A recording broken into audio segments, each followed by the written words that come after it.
Major event in the Crusades was Pope Urban II ordering the First Crusade.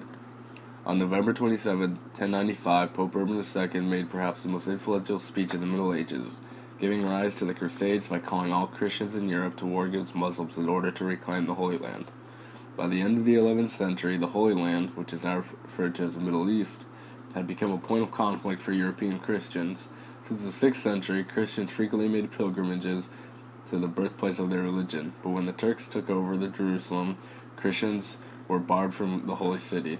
One of the great cities of the Roman and Christian world, Antioch, had only been captured by the Muslims in 1085, having been retained by Byzantium until then.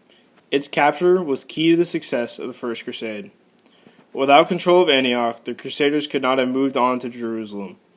The siege lasted for 7.5 months, and conditions for the Crusaders were often worse than those inside the city. The city was located in the Valley of Orontos, in a mountainous country.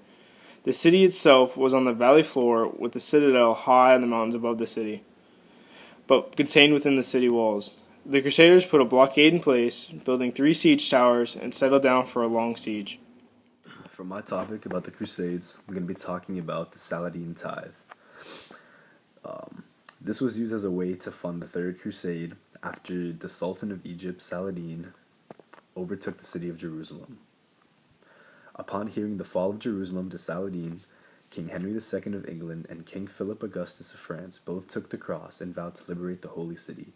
To raise money for the expedition, they devised what might be the first national income tax.